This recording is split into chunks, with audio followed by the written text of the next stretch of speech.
toda a Bahia e todo o interior da Bahia. A partir de agora, 32 emissoras estão coligadas conosco, como fazem diariamente, das 8 às 9 da manhã, ligando o norte ao sul, o leste ao oeste da Bahia, desde as grandes cidades aos pequenos rincões deste estado. Todos estão ligados aqui na metrópole. E hoje um dia muito especial para a gente, uma entrevista aqui ao vivo, lado a lado, com esta figura nacional da maior importância, o presidente Luiz Inácio Lula da Silva. Presidente, muito bom dia. É um prazer enorme estar aqui ao seu lado. Bom dia, Mário. O prazer é meu, Mário. O prazer é meu de estar conversando com você, conversando com os ouvintes da Rádio Metrópole e conversando com os ouvintes do teu programa Jornal da Bahia no ar. E eu sei que é um programa de sucesso aqui na Bahia. Mário, estou à sua disposição e à disposição dos nossos ouvintes para o que der e vier, querido. Presidente, vamos começar aqui pela caravana que está sendo iniciada aqui. Eu queria que o senhor explicasse para a gente como se dará essa caravana, qual o objetivo dela. Ela está iniciando aqui na Bahia, a caravana. Mário, eu tenho por hábito, não é a primeira caravana que eu faço, eu tenho por hábito tentar de vez em quando fazer uma viagem mais prolongada pelo Brasil, para sentir o povo, como é que está o povo, o que evoluiu, o que não evoluiu, se o povo melhorou, se o povo não melhorou. E dessa vez eu resolvi fazer uma caravana mais prolongada. Eu já tinha feito uma na Bahia, tinha feito a primeira em 92 de Pernambuco a São Paulo. Depois eu fiz uma que passei pela Bahia, quando eu fiz de Pirapora, em Minas Gerais, até Juazeiro da Bahia, pelo Rio São Francisco. E essa agora eu resolvi não parar, eu resolvi começar aqui na Bahia, da Bahia passar por Sergipe, Alagoas, Pernambuco, Paraíba, Rio Grande do Norte, Ceará, Piauí, e terminar no Maranhão, dia 5 de setembro. Depois eu pretendo fazer uma pelo sul do país, uma pelo sudeste, uma pelo centro-oeste e uma, sabe, a chamada Caravana das Águas. Você sai de Manaus, vai Belém, Santarém, são mais ou menos 15 dias parando em cidades pequenas, para ouvir um pouco o povo, para conversar, saber como é que o povo está se sentindo, como é que o povo está sendo tratado, o que está sendo feito, se ele evoluiu, se não evoluiu, porque de quando em quando nós temos que saber o sentimento do povo brasileiro. É um pouco isso. Eu te prometo que eu vou tentar falar menos e escutar mais nessa caravana para que a gente possa aprender e elaborar propostas de saída para o povo brasileiro que está vivendo um momento difícil. Ontem, Mário, eu quero dizer a você que ontem se fosse um cara que tivesse o coração fraco, eu não sei o que tem acontecido comigo, porque foi muito forte a visita às obras do metrô, o comportamento dos trabalhadores, depois a passagem pelo metrô, ou seja, eu nunca vi tanto carinho, tanto afago, como o povo baiano demonstrou ontem. Depois fizemos o lançamento do Memorial da Democracia, que é contando a história. Nós já temos 3 períodos do memorial, que começa de Getúlio, de 30 até 45, depois de 45 até 63, depois de 64 até o 2000, até 85, e agora nós vamos fazer o período de 2000 a 2010, para contar o período do meu governo, depois falta completar até 2012, que é para a gente contar a história que normalmente a gente não vê no dia a dia, normalmente a gente não vê nos livros. Então eu quero recontar a história para que o povo saiba que este país já foi melhor, que esse país já foi mais otimista, que o povo desse país já teve mais esperança. Não sei se vocês lembram, em 2008, em Copenhague, o Meirelles e eu, defendendo as Olimpíadas do Rio de Janeiro, nós afirmávamos que o Brasil chegaria nas Olimpíadas sendo a 6ª ou a 5ª economia do mundo. Nós já tínhamos passado a Inglaterra. Sabe, lamentavelmente, de lá para cá houve um retrocesso e o Brasil voltou a ser a 10ª economia do mundo, a 9ª economia do mundo, ou seja, uma demonstração de que é preciso mais carinho e mais amor por esse país para ele voltar a crescer. Então é isso, a caravana, e vamos seguir em frente. Agora, presidente, vamos ver aqui, vamos retroceder um pouquinho. Tem gente que liga para o meu programa, às vezes, e pergunta assim: você não se arrepende de ter largado seu trabalho aqui para ser voluntário na campanha de Lula em 2002 e de ter votado nele, pedido voto. Eu disse ao contrário, eu tenho o maior orgulho de ter feito isso. Acho que foi um passo importantíssimo que o Brasil viveu, de ter podido eleger, sabe, não uma pessoa da elite, como a gente estava acostumado sempre a eleger, um doutor, etc, etc, e, sobretudo, dos avanços que o seu governo proporcionou. Eu me lembro que, ao sair do seu governo, segundo mandato, o senhor estava com uma popularidade altíssima, população feliz, uma redistribuição de renda que nunca tinha existido no Brasil nos últimos tempos, não é? Conseguiu eleger aquela candidata que o senhor escolheu, né, até contra algumas pessoas dentro do seu próprio partido. E, bom, hoje a gente vê o Brasil dividido e cheio de gente raivosa e que baba quando fala no PT e baba quando fala no seu nome. Quando eu faço qualquer tipo de elogio, por exemplo, ao seu trabalho, ao seu caráter, à sua personalidade, vem tudo quanto é lado, você é um bandido, é descarado, é isso e aquilo, para não falar outras coisas pesadas. Como é que se explica isso, presidente? Olha, eu penso que se explica uma certa compreensão do papel de uma parte da elite política, da elite financeira desse país. Veja, eu, pensando bem, Mário, eu acho que essas pessoas todas não tem um empresário de nenhum setor da economia brasileira, eu vou repetir, não tem nenhum empresário de nenhum setor da economia brasileira que não ganhou dinheiro nos 8 anos que eu fui presidente da República. E muito dinheiro. Não tem uma categoria profissional de trabalhadores que não teve aumento real acima da inflação. Não teve um ano que a gente não deu aumento acima da inflação para o salário mínimo. Então, essas pessoas todas, só para você ter ideia, você está lembrado que em 2004 a gente pendurou na frente do Ministério do Comércio e Indústria um caminhão, um container, porque a gente tinha chegado a 100 bilhões no fluxo de comércio exterior. O Brasil tinha exportado 100 bilhões. Depois nós chegamos no final de 2010 a 482 bilhões de dólares, o maior da história do Brasil. Você está lembrado que eu dizia, eu quero um ministro da Indústria e Comércio que seja um camelô. Um cara que bota as coisas do Brasil embaixo do braço e saia pelo mundo vendendo sapatos, camisa, soja, milho, algodão, carro, avião, o que o Brasil puder vender lá fora. Pois bem, nós vivemos um momento de ouro. Foi um momento em que o PIB cresceu, houve distribuição de renda, houve muita inclusão social nesse país, 44 milhões de pessoas saíram, entraram num padrão de classe média, 36 milhões saíram da pobreza extrema, foram 15 milhões de pessoas atendidas por programa como Luz para Todos, foi o Bolsa Família que atendia praticamente 54 milhões de pessoas, que essas pessoas passaram a comer. Então, eu saí do governo com 87% de bom e ótimo, tá? 10% de regular e 3% de ruim péssimo, que deveria ser no comitê do DEM, né? Os 3% de ruim péssimo. Pois bem, o que mudou de lá para cá, na verdade? Eu acho que mudou, já na campanha do Aécio, a gente viu o ódio estampado na campanha, coisa que a gente não via nas minhas campanhas. Você não viu ódio na minha disputa com o Serra, você não viu ódio na minha disputa com o Fernando Henrique Cardoso, você não viu ódio em nenhuma campanha que eu perdi as eleições. Fazia parte do jogo democrático, disputava, perdia, me recolhia, me preparava, disputava, perdia. Foram 3 eleições perdidas, você nunca viu eu reclamar. Então eles, quando eu digo eles, é o PSDB, é o DEM, plantaram um ódio na campanha da Dilma que vai levar algum tempo para a gente tirar esse ódio das pessoas. Ou seja, não é possível que um torcedor do Vitória não consiga conviver democraticamente com um torcedor do Bahia. Não é possível.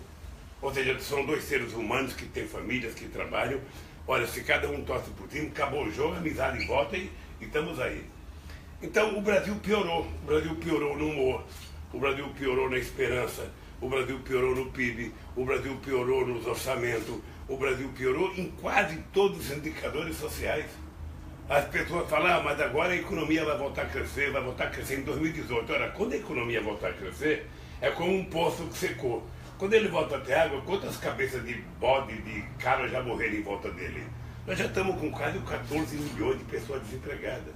Então, o que eu peço ao povo brasileiro? Olha, eu acho que está na hora da gente deixar a raiva dentro de casa, ou jogar fora, dar descarga na raiva, dar descarga no ódio, e vamos sair para a rua com um pouco mais de humor, com um pouco mais de crença, com um pouco mais de otimismo, com um pouco mais de vontade de pensar as coisas boas, porque se você levanta azedo, vai passar o dia azedo, vai ter azia, vai ficar mal. Se você acorda positivamente, pensando bem, alegre, sabe, achando que vai melhorar, as coisas são melhor. Então é o seguinte, eu sou do jeito que eu sou, eu já provei o que é possível fazer para esse país. Aliás, uma coisa que eu tenho de orgulho é o seguinte, eu provei que o pobre nesse país não é problema, o pobre é a solução quando você o inclui no mercado. Mas Dilma, então, escolher Dilma, então, teria sido seu erro? Não, deixa eu te contar uma coisa, Mário. Porque foi a partir do governo. Não, mas vamos ver uma coisa. Vamos separar a relação política da Dilma, que dizem que ela não gostava de político, do trabalho gerencial da Dilma. Em dezembro de 2014, Mário, é importante a gente não perder de vista isso para a história. Em dezembro de 2014, depois da Dilma ter ganho as eleições do Aécio, o Brasil tinha 4,5% de desemprego. É o menor índice da história deste país. 4% de desemprego, Mário, é padrão Suécia, é padrão Dinamarca, é padrão Suíça. E o que foi então que desabou? Veja, o que desabou, veja. Para que a Dilma continuasse pagando todos os benefícios, subsidiando Minha Casa Minha Vida, que hoje tem gente que é contra subsidiar a casa, acontece, Mário Quedes, que você pode pagar uma prestação da casa, você pode pagar a prestação do apartamento, mas as pessoas que ganhavam o salário mínimo, as pessoas não tinham como pagar 300 ou 400 reais de prestação. Então era preciso subsidiar. Está dito na Constituição que todo mundo tem direito de morar, de estudar, de comer, de trabalhar. O que a Dilma fez? A Dilma, para continuar garantindo os benefícios sociais e garantir o crescimento do emprego, a Dilma fez muita desoneração. Foram 547 bilhões de reais ou 528 bilhões de reais de desoneração, ou seja, dinheiro que ela deixou de arrecadar, deixou na mão do empresariado. Ninguém fala isso. Aliás, eu vi até uma manchete no dia desse no jornal que diz: Bolsa Empresário foi maior do que a Bolsa de Inclusão. Porque os empresários tiveram isenção fiscal, tiveram desoneração e ninguém agradece. Ninguém agradece. E quando a Dilma percebeu, estava entrando menos dinheiro e saindo mais dinheiro. A capacidade de arrecadação do Estado estava menor. O que ela fez? Ela preparou uma reforma. Ela mandou essa reforma para o Congresso. O que aconteceu? O Eduardo Cunha não colocou para votar.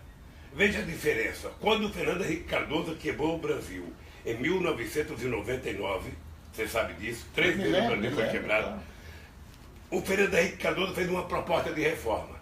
O presidente da Câmara era o Temer. O que o Temer fez? Colocou para votar. Em 6 meses tinha votado a reforma do Fernando Henrique Cardoso. O Cunha não votou. E não deu para Dilma fazer o ajuste que era preciso ser feito no Brasil para retomar o crescimento. Essa é a razão pela qual a coisa desandou. Tá? Mas o dado concreto é que até o dia 31 de dezembro de 2014, quando terminou o primeiro mandato da Dilma, a economia brasileira não estava crescendo, mas o emprego estava extraordinariamente bem, o salário estava aumentando e o salário mínimo continuou aumentando. Agora, presidente, o senhor não acha que havia Deixa eu te dar mais um dado, Mário, só para não esquecer esse dado. É importante lembrar ao povo, veja, agora estão tentando jogar a culpa de tudo no Brasil em cima da Previdência. Né? E quero fazer com que o povo se aposente no túmulo. Veja, de 2004 a 2014, a Previdência brasileira foi superavitária. Por quê? Porque cresceu 22 milhões de empregos, porque nós formalizamos 6 milhões de microempreendedorismo individual. Ou seja, na sociedade formalizada, com aumento de salário e com geração de emprego, o que aconteceu? A Previdência arrecadou mais e foi superavitária. Na medida que você tem muito desemprego, reduz o salário, a Previdência é deficitária. Não dá para jogar a culpa em cima do trabalhador. Agora, em 2014, houve um movimento, inclusive dentro do seu partido, para que o candidato fosse o senhor. E Dilma completava lá os 4 anos, interregno, voltava Lula. Primeiro, com um conhecimento muito mais profundo do Brasil. Segundo, com uma capacidade de articulação política. A gente não pode negar que a presidente Dilma não só não gostava, como não exercitava, e muitas vezes se cercou de pessoas que também não gostavam. Então, ali talvez a história fosse bem diferente se fosse um líder, não é, testado, que conhece o Brasil. O senhor fala do Brasil assim como se estivesse falando de sua casa.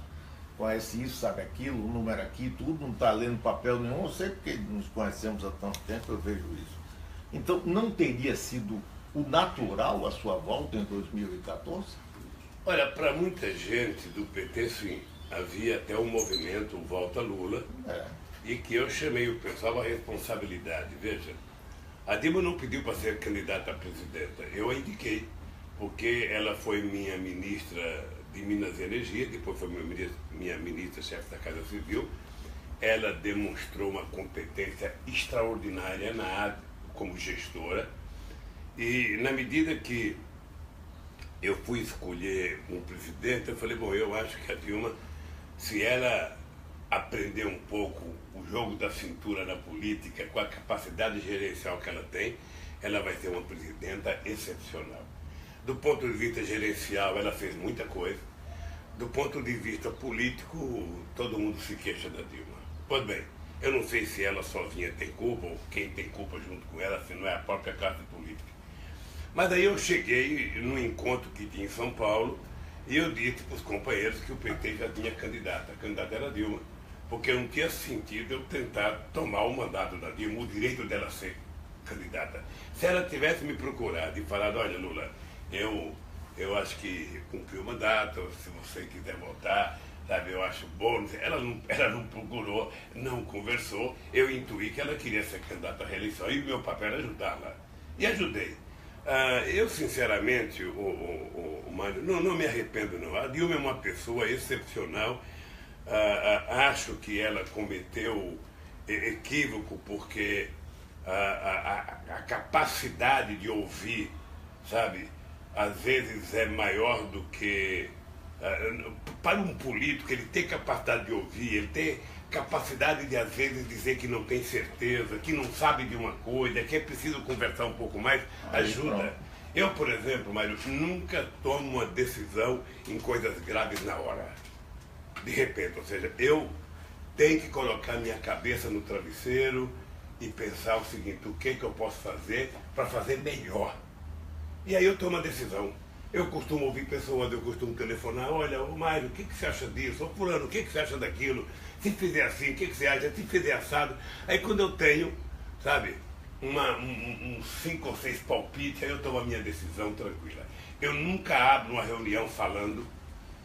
Toda reunião que eu faço, eu tenho que ouvir todo mundo. Quando todo mundo fala, eu falo e nunca tomo a decisão na hora. Eu levo para tomar minha decisão depois de, sabe, como diria a Marina, depois de processar na minha cabeça todas as informações que eu recebi, pesar uma contra a outra e eu tomo decisão. Então eu acho que eu gostaria de ter até ajudado mais a Dilma, mas acontece que quando você é um ex-presidente, você tem que tomar o seu lugar, não atrapalhar quem está governando. Claro, mas o senhor mesmo insistiu algumas vezes em colocar Henrique Meirelles no Ministério da Fazenda. E ela não aceitou. Pois é, querida, pois é, porque é uma coisa tão dela, isso é como os técnicos de futebol. Às vezes você está aqui como torcedor do Bahia, achando que o técnico tem que colocar tal centroavante, tal meia, ou tal médio volante, e o técnico coloca outro. Por quê? Porque na lógica do técnico, o bom é o que ele colocou, não é o que você queria que ele colocasse, o que a torcida quer que ele coloque. Mas o senhor não era um mero Deixa eu te contar por quê, mas eu era um técnico fora. Sim, mas um técnico com experiência... Mas eu era um técnico sem contrato. Você acha que o Tite vai receber conselho dos outros técnicos da seleção brasileira? Não vai. Então, deixa eu te falar, por que eu achava que a Dilma deveria ter o Meirelles? Eu conheço bem o Meirelles. O Meirelles é um homem de mercado. Tá? O Meirelles, quando aceitou ser meu ministro, ser meu presidente do Banco Central, ele tinha sido o deputado federal mais votado pelo PSDB de Goiás. Eu me lembro disso. Ele renunciou. Eu o convenci, na verdade eu não, o Aloysio Mercadante e o Palocci em Nova York o convenceram a aceitar, ele aceitou. E eu devo muita gratidão a ele, muita, pela lealdade com que ele se comportou durante 8 anos que trabalhou comigo. E eu dizia para Dilma, ô Dilma,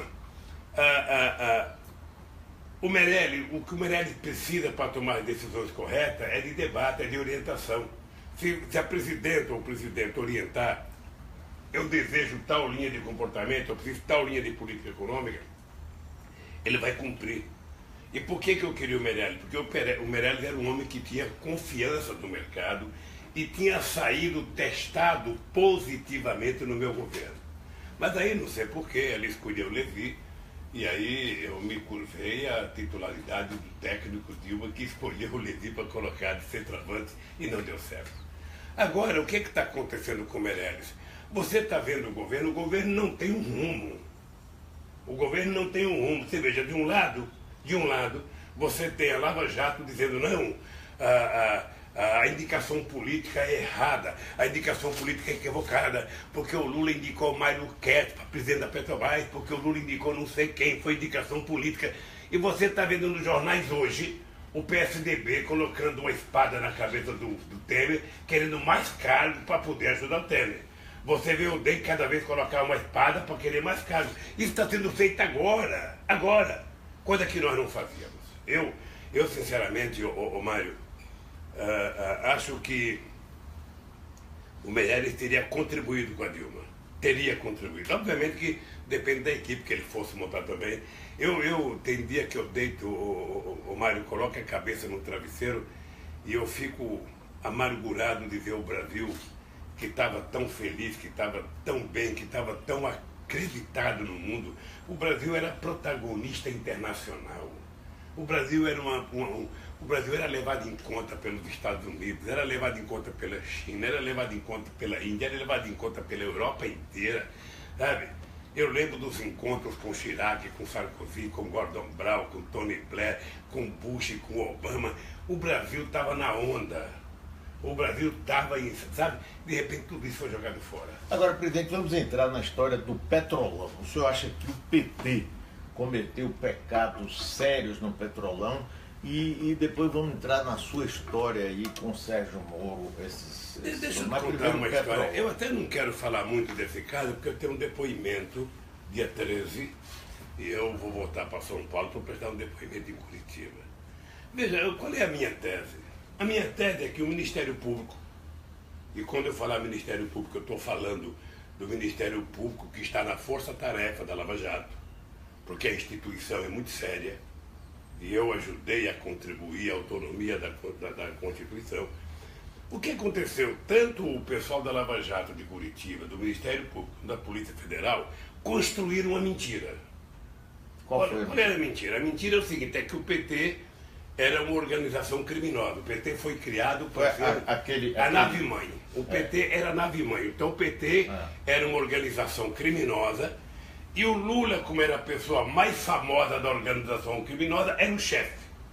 Portanto, tudo que o Lula fez no governo, porque o que está em julgamento não é o Lula, é o meu governo.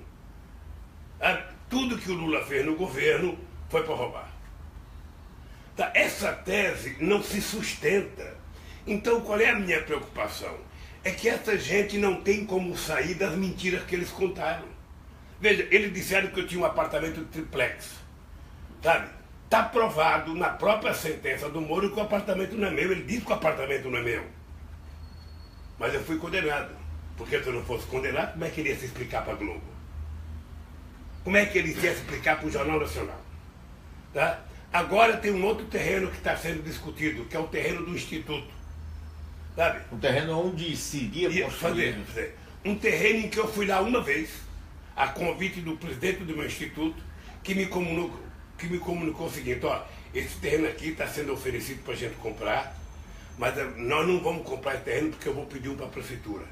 Sabe? Não quis o terreno, pediu para a prefeitura, o Kassab mandou um projeto para a Câmara, aprovou um projeto para dar um terreno para nós na Cracolândia, o Ministério Público entrou com um processo contra o terreno dado pela prefeitura e agora estão dizendo que nós temos que pagar por um terreno que não é nosso.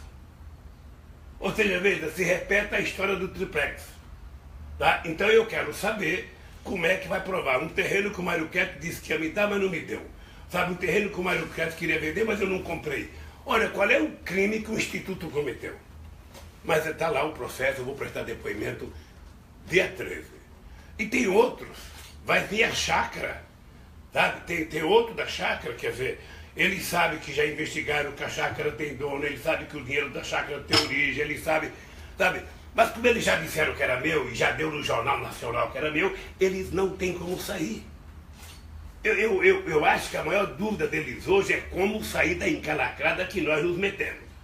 Então, qual é a minha tese? A única coisa que eu tenho, mas é o seguinte, se eles estão lidando com um político que roubaram, se eles estão lidando com um político que corromperam, é problema deles. Comigo é o seguinte, eles têm que provar. A minha inocência eu já provei, eu quero que eles provem a minha culpa. A minha inocência eu já provei no projeto. Aliás, a única pessoa que levou prova lá fui eu, da minha inocência. Eu estou esperando que eles levem uma prova da minha culpa. Então, você não tem muito o que fazer. Sabe, se... Eu estou compreendendo hoje mais tranquilo que aquela força-tarefa da Lava Jato em Curitiba está se transformando num partido político. Ou seja, eles são obrigados a subsidiar determinados setores da imprensa de informação todo dia. A imprensa é obrigada a mantê-los em ação todo dia, porque a denúncia já faz parte da grade das televisões. Hoje, a grade da Lava Jato para a Globo é tão importante quanto a grade da novela. Então, veja, eles vão ter que se explicar para a sociedade. Vai ser esse ano, não sei. Vai ser daqui a 3 anos, não sei. Mas vão se explicar. Eu quero estar vivo e você está vivo, mas para a gente ver qual é a explicação que eles vão dar. Por que essa sacanagem toda comigo? Agora, se houver uma condenação na segunda instância, que inclusive impossibilitaria a sua candidatura? Segundo alguns articulistas políticos, gente importante, o objetivo é esse. Porque se eles não fizerem isso, o golpe não fecha. Veja, deram um golpe. Tá? Colocaram o Temer na presidência da República, dizendo para o povo que o Temer ia salvar o Brasil. O Brasil afundou. Sabe? O Brasil não tem credibilidade política, não tem credibilidade econômica. O Brasil está sem rumo. Todo dia anuncia um corte, todo dia anuncia um corte, todo dia. E o corte é sempre em cima do trabalhador. Então, o Lula voltar em 2018, eu fico pensando, para que esse golpe então? Porque se eu votar em 2018, eu vou votar mais forte. Eu vou votar mais sabido. E eles sabem que eu sou capaz de montar uma equipe, de envolver a sociedade brasileira, de conversar com a classe política, de conversar com os trabalhadores, com mulheres e com homens e resolver o problema desse país. Eles sabem. Eles sabem que eu sou capaz de reconquistar a credibilidade desse país junto à sociedade brasileira. Não é o Lula, não, é o povo brasileiro, que precisa ser chamado outra vez a participar. Eu quero saber o que você pensa. Eu quero saber o que pensa a CUT, o que pensa o Movimento Sem Terra, o que pensa os empresários ruralistas, o que pensa o grande empresário, o que pensa o médio empresário, o que pensa o microempreendedor. Eu quero conversar com a sociedade para consertar esse país. E eu vou te dizer uma coisa. Eu vou te dizer uma coisa do coração. Para a gente consertar esse país é preciso voltar o povo a participar do mercado. E eu vou te contar, um país do tamanho do Brasil, se esses caras ficarem só cortando,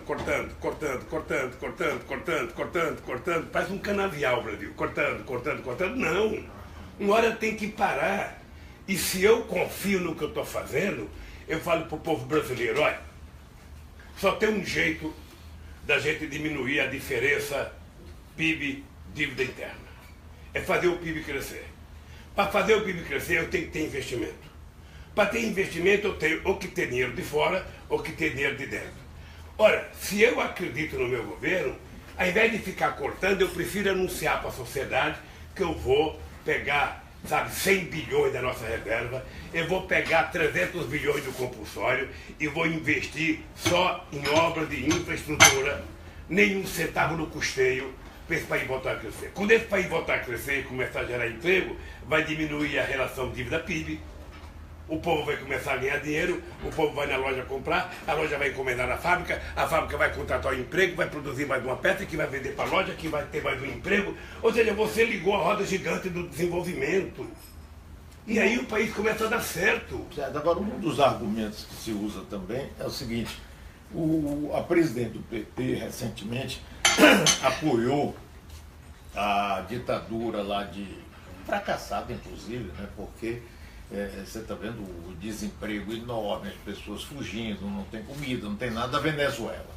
Aí diz, Lula quer instituir a Venezuela, como estava ligado à Bolívia, ligado a Cuba, etc, etc, a esquerdização do país.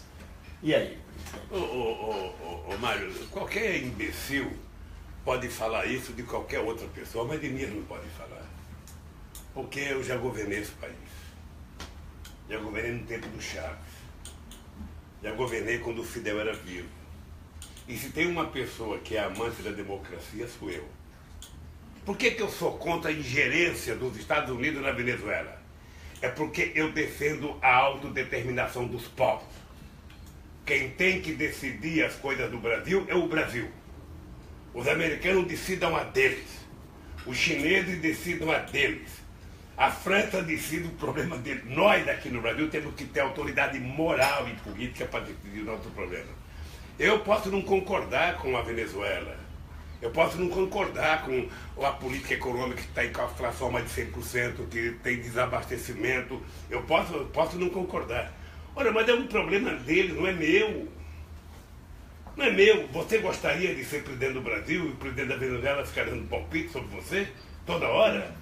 Os americanos ficam dando palpite toda hora? O presidente do Twitter, porque ele só sabe twittar. Ou seja, então o Trump resolve o problema do povo americano e não venha perturbar na América Latina, que aqui nós não queremos guerra, aqui nós queremos paz. Meu filho, lembre-se que eu governei esse país, junto com Chaves, com Kirchner, no momento em que a América do Sul viveu o seu melhor tempo de crescimento econômico e o seu melhor tempo de paz.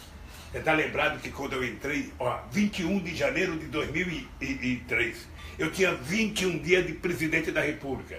O Chaves estava num conflito com os Estados Unidos e estava num conflito com a Colômbia. Eu nem bem conheci o Chaves. Encontrei com ele em Quito. Eu falei, Chaves, eu queria fazer uma sugestão para você para resolver esse teu problema de conflito. Eu vou propor para você aceitar criar um grupo de amigos da Venezuela. Era Brasil, ele concordou. Era Brasil, era Argentina, eu não sei se era França ou Canadá ou México. Indiquei a Espanha e os Estados Unidos. Isso era umas 8 horas da noite, o Chaves foi embora para Nova York. Fidel ficou ensandecido, ficou nervoso, porque, companheiro Lula, a indicação dos Estados Unidos e da Espanha é entregar a Venezuela para o imperialismo. Eu falei, ô Fidel, por que eu tenho que indicar os Estados Unidos e a Espanha? Primeiro porque a Espanha foi o primeiro país a aceitar o golpismo, aquele empresário que deu o golpe. Então o Aznar tem credibilidade na direita da Venezuela. E por que os Estados Unidos? Porque o Chaves disse que foi ele que deu o golpe, que ele também tem confiança do setor que é contra o Chaves. Ora, nós criamos um grupo de amigos, o Chaves estava em Nova York, chamei o Chaves para ele vir ao Brasil, ele veio num domingo, Celso Amorim, Marco Aurélio e eu sentamos com o Chaves uma tarde inteira e conseguimos convencer o Chaves de que era importante o grupo de amigos. Foi fantástico. Colin Powell ajudou muito. Ajudou muito Colin Powell. Ele era o secretário de Estado dos Estados Unidos. A Fundação Jimmy Carter ajudou muito. Sabe? E nós conseguimos fazer o referendo na Venezuela tranquilo, o Chaves ganhou, maravilhoso. Tanto é que o candidato da oposição, Capriles, utilizava na campanha dele, eu sou o Lula da Venezuela. Isso Capriles. Tá? Depois eu dei um azar porque eu gravei para o Chaves da televisão e o Chaves utilizou muito Lula, e aí o Capriles não pode mais dizer. Então, nessa crise da Venezuela, o Trump, ao invés de ficar blefando, ele deveria propor um grupo de amigos para encontrar, não amigos do Maduro, amigos da democracia, mas Trump amigo da paz. Trump é completamente mas esse é o mundo. Então, agora, presidente, o pessoal está pedindo para acabar. Eu tenho mais uma pergunta aqui para ele fazer, o seguinte, por que aqui na Bahia se fala assim, não sei se o senhor está acostumado a ouvir, por que o João Dória tomou essa assinatura com o senhor? a vida dele, eu até entrevistei ele semana passada, que ele veio aqui receber um título de cidadão, recebeu uma alfada também, e depois saiu até brincando com isso. Ele tem um ódio assim seu, diz que é uma coisa antiga. Não pode ser antiga porque eu não o conheço. Eu não o conheço. Esse homem, ele saiu do nada para ser presidente da empresa de turismo, sabe? Depois ele teve um programa num canal de televisão que eu não sei qual, porque eu também não assistia, mas eu sabia que tinha, e virou um empresário. Mas hoje eles se consideram um dos grandes líderes e candidato a presidente da República. Mas é importante ser. O maior prazer que ele diz que tem é participar de uma campanha. O maior prazer que eu queria ter dele é que ele governasse São Paulo. Eu só gostaria que ele cumprisse com São Paulo tudo que ele falou, só isso. Até porque ele vai ter que primeiro provar se ele tem competência para governar, porque é muito fácil falar, eu sou gestor, sou gestor. Uma coisa é você gerar uma quitanda, outra coisa é você gerar uma cidade, ou gerar um estado, ou gerar um país. Então, é o seguinte, querido, ele faz tipo. Ele faz tipo. Ele é um cara que, como se fosse um cara de novela, ele tem um papel a cumprir. E o papel dele é o seguinte, bom, eu vou atacar o Mascherano no Barcelona, eu vou atacar o Messi. Ele vai no Messi. Depois ele vai no Luiz Soares. Eu vou atacar o Sérgio Ramos, eu vou atacar, sabe, o melhor jogador do Real Madrid, Cristiano Ronaldo. Então é o seguinte, ele pega as pesquisas. E é isso, Mário, que deixa as pessoas doentes. Porque, veja, eu estou apanhando que nem cachorro vira-lata, bicho. Eu estou apanhando de manhã, de tarde, de noite, de manhã, de tarde, de noite, no Jornal da 5, no Jornal da 6, no Jornal da 7, no Jornal... Espero que você não me critique todo dia, pelo menos uma vez me dê uma colher de chá, porra. É o seguinte, e quando esses caras fazem uma pesquisa, sabe, eu estou na frente. Eu estou na frente na espontânea, eu estou na frente na estimulada, eu ganho no primeiro turno, eu ganho no segundo turno, eu ganho de todo mundo junto, eu ganho de todo mundo separado e falar, que diabo é esse Lula? Vamos acabar. E se empatarem sua candidatura, quem será o candidato do PT? Aí é outra história, filho. Aí eu volto a ser técnico de futebol, só na hora que entrar em campo é que eu falo. O dado concreto é o seguinte, se eu for candidato, é que serei candidato para ganhar, se Deus quiser, com a ajuda do povo baiano. Você sabe que aqui esse povo tem um carinho por mim. Eu sei. Eu acho que na outra encarnação todas era baiano. As eleições. Acho que na outra encarnação eu era baiano. Então, eu tenho um carinho muito grande do povo aqui. Então, se eu for candidato, eu tenho muita possibilidade de ganhar. Se não for candidato, eu serei um cabo eleitoral mais valioso desse país. Sabe? Estarei assim, como o Neymar está para o Paris Saint-Germain, eu vou estar aqui na eleição de 2018. Então eu estou muito tranquilo, eu estou com a consciência tranquila, eu tenho consciência do que eu fiz nesse país, tenho consciência do que precisa ser feito nesse país. Eu olho, Mário, nos teus olhos, como se estivesse olhando nos olhos da minha bisneta para dizer para a senhora, eu sou capaz de unificar o povo brasileiro e a gente recuperar esse país. Sem nenhuma bravata, conversando muito. Porque, veja, Mário, eu tenho uma experiência de vida. No meu período de governo foi o momento que houve menos desnutrição nesse país, menos mortalidade infantil, mais investimento em ciência e tecnologia, mais investimento no ensino fundamental. É importante lembrar que nós saímos de um orçamento de 19 bilhões na educação para 120 bilhões na educação. É importante lembrar, sabe, que nós fomos o governo que mais fizemos universidade na história desse país, mais escolas técnicas na história desse país. Sabe, eu tenho orgulho de dizer que no meu período de governo foi o momento que mais teve doutores e mestres nas universidades no Nordeste brasileiro, que criamos 173 campos avançados pelo país afora, levando lá para Quari, Manaus, a quase 600 quilômetros do meio da selva amazônica, universidade. Agora, tanta porrada que o senhor toma não lhe deixa cabisbaixo, não? Porque não há razão de ficar de cabeça baixa, filho. Não há razão. Eu aprendi, esse é o meu pedigree. Eu aprendi com uma mulher que nasceu e morreu analfabeta. E ela me dizia, meu filho, não baixa a cabeça nunca. Se você baixar a cabeça, eles colocam uma cangá e você nunca mais levanta a cabeça. E eu aprendi a dar da cabeça de sua mãe. E a minha mãe, a dona Lindu e a dona Marisa me empurrando todo dia. Então é o seguinte, esses caras têm que aprender. Quando eu digo esses caras, essa elite perversa. Essa elite é tão perversa, Márcio, que eu vou te dizer uma coisa para terminar, estou te cobrando já para terminar o programa. Eu vou te contar uma história para você nunca mais esquecer. Conte. Eu digo sempre, quando Colombo descobriu a América, em 1492, que ele chegou em Santo Domingo, em 1507. Portanto, 15 anos depois, já tinha a primeira universidade em Santo Domingo. O Peru teve universidade em 1550, a Universidade de São Marcos, que está lá até hoje. 1550 o Peru teve universidade. A Bolívia teve 1640 a primeira universidade. Você sabe quando a Argentina teve a reforma universitária? Em 1918. Você sabe quanto que o nosso querido país teve a primeira universidade? Em 1920. 420 anos depois da descoberta. E sabe por que foi feita a universidade? Porque o rei da Bélgica vinha ao Brasil. E o rei da Bélgica vinha ao Brasil, e o rei, quando visitava um país, tinha que receber títulos de doutor honoris causa. Então, juntaram um monte de faculdade que tinha, criaram a Universidade do Brasil para dar o título de doutor. Não foi nem pensando no povo brasileiro. Então, esse país tem uma elite política que nunca apostou no desenvolvimento do povo. Nunca acreditou que um negro pudesse ser doutor, que uma empregada doméstica pudesse utilizar o perfume que a patroa utiliza na sexta-feira. Nunca. E nós fizemos um crime nesse país, que foi fazer com que o pobre tivesse uma ascensão social. Pudesse comprar seu carrinho, pudesse comer peito de frango sobre coxa, filé contra filé, pudesse comer picanha, sabe? Foi isso que nós fizemos, ou seja, mostramos ao povo que tem um degrau para ele subir a mais. E eles agora estão tirando o degrau desse povo. Pois pode ficar sabendo que eu vou votar, se Deus quiser um dia, ou alguém vai votar. E aqui na Bahia tem bons candidatos, você sabe. Ah, tem? Eu não vou ficar citando o nome, porque... Não dá uma ciumeira. Não vou ficar citando. Mas a gente tem o Wagner, que tem pedigree político como ninguém tem nesse país. Um cara que acabou com o carlismo aqui 2 vezes, se elegendo no primeiro turno, elegeu o Rui. Você tem o Rui que está indo maravilhosamente bem. Ontem eu vi o carinho do povo com o Rui no metrô. Carinho de gente grande. Você tem o Pimentel em Minas Gerais. Você tem o Camilo no Ceará, você tem o nosso índio, sabe, no estado do Piauí, que é um gênio da política. Então, na hora que for necessário escolher, se eu não puder ser, filho, sabe, nós temos gente para ser, para disputar e para ganhar. Todos com história maravilhosa. Então, por exemplo, agora eu fico sabendo, o cara do DEM entrou com processo, o Lula não vai poder receber o título de doutor honoris causa.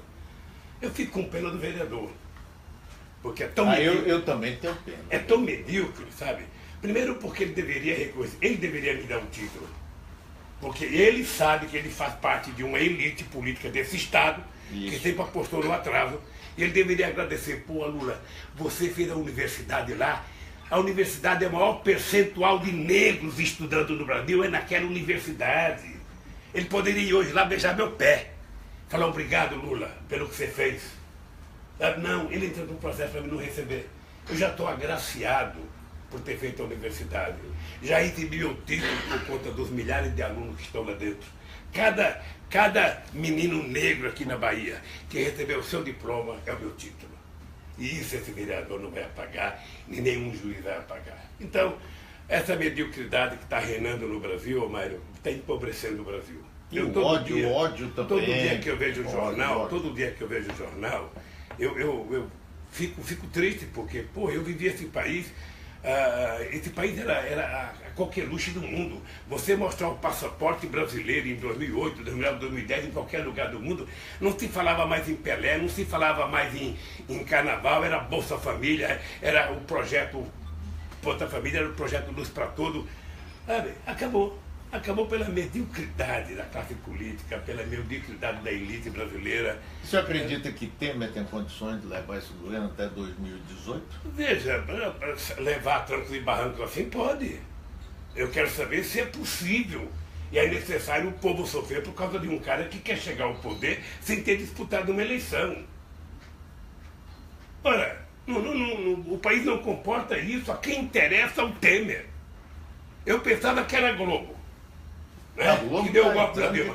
Outro dia a Globo tentou derrubá-lo. Porque sabe qual é a agonia da Globo? Não. Ela está procurando um candidato para enfrentar o Lula. Tudo que ela precisa é encontrar alguém. Está até vendo na novela qual é o artista mais popular, está vendo se pode lançar não sei quem, sabe? Se o Chicanismo fosse vivo, talvez ela lançasse um dos personagens do Chicanismo. Mas de qualquer forma é o seguinte, essas pessoas vão perceber o seguinte: você atinge humilde que eu estou de bom humor. Eu falo bravo porque, para ser respeitado de vez em quando, tem que falar bravo. Mas eu estou de bom humor. Estou muito feliz de ter começado a minha caravana pela Bahia. Eu devo muito a esse povo. Eu, sinceramente, não sei quantos políticos na face da terra são tratados com o carinho que eu sou tratado aqui na Bahia há muitos e muito tempo. Então, eu, Mário, estou dizendo para você que estou na luta, querido. Toda vez que você quiser falar com um cara que acredita no Brasil, que é otimista e que tem a certeza de que é possível recuperar a economia desse país, quando você olhar para o mundo e não ver ninguém, me ligue. Que lá em São Bernardo estará um baianinho pernambucano, sabe, que pode dizer como é que a gente resolve o problema desse país. E a palavra é mágica, é, primeiro, credibilidade política. Credibilidade. Quando o político falar, as pessoas têm que acreditar. Segundo, é incluir o povo outra vez. Vamos dar uma chance ao povo de resolver o seu problema. Vamos incluí-lo no mercado. É 10 reais. Você dá 10 reais para um pobre, vira um consumidor. Você dá 10 milhões para um rico, vira uma conta bancária. Então é preciso apenas a gente saber lidar corretamente com o povo. Então, querido, eu quero te agradecer de coração mais uma vez, Mário, pelo carinho que você sempre me trata. Quando você fala mal de mim, não me avisa não, para mim não ficar com problema. Não falo, você, sabe? não Então, existe. Mas toda vez que você quiser um cara otimismo para falar, sabe? Nós estamos precisando muito por disso. isso, querido. Eu tenho crença de que nós vamos recuperar esse país. Presidente, muitíssimo obrigado. É sempre um prazer conversar. Obrigado a Essa você. nossa conversa aqui de muitos e muitos anos, quando o senhor ainda era candidato. Nós vamos encerrar a rede antes do intervalo comercial e agradecer a todo o interior da Bahia que nos ouviu nesses 51 minutos conversando com essa figura fantástica. Aqui, o ciúme já começou. Jacques Wagner é o homem mais ciumento que eu já conheci em minha vida, viu? Está aqui presente. Bom dia, Jacques. Pois é. Mas é o mais bom humor que eu conheço também. Muito bem. Um abraço para vocês todos e seguem aí na Rádio Metrópole, intervalo e continua o programa.